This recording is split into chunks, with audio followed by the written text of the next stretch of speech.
Согласноста за Европската Унија и НАТО ќе биде во првиот дел од референдумското прашање, а договорот со Грција во вториот. Ова синоќа го откри премиерот во интервју за грчката национална телевизија РТ1. Убеден е дека резултатот од референдумот ќе биде позитивен. Прашањето веројатно ќе биде дали сте за Европската Унија и за НАТО и за поддршка на договорот со Грција. Веројатно во тој правец ќе биде, заради тоа што едно со друго кај нас е и поврзано. Или можеби прашањето ќе биде дали сте за Европската Унија и НАТО, поддржувајќи го името Република Северна Македонија. Заради тоа што тоа е договорот. Верувам дека граѓаните ќе бидат целосно позитивни.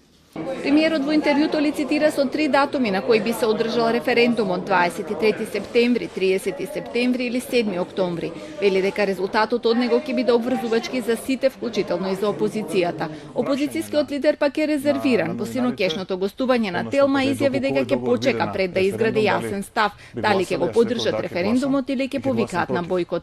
Дали ќе имаме референдум, нема да имаме референдум, какво ќе биде прашањето, која ќе биде содржината, двосмислено, тросмислено. Ајде да почекаме да видиме какви ќе бидат чекорите, да го видиме амбиентот, да ја видиме политичката атмосфера во државата, па да одговориме соодветно. Мицкоски во интервјуто повторно ги подгреа шпекулациите дека поддршката на референдумот ќе ја условува со амнестија за осудените за настаните од 27 април. Најави дека се подготвува да предложи закон за амнестија за кој ќе побара поддршка и од Зијадин Села. Тврди дека се работи за политичка пресметка, а не за кривично дело. Од СДСМ веднаш му вратија дека амнестија нема да има, затоа што правдата за сите е државен интерес. Повикаа јавно да го каже ставот на ВМРО ДПМН за референдумот и наместо да го брани Иванов, да се охрабри и да ги повика членовите на партијата да излезат на гласање.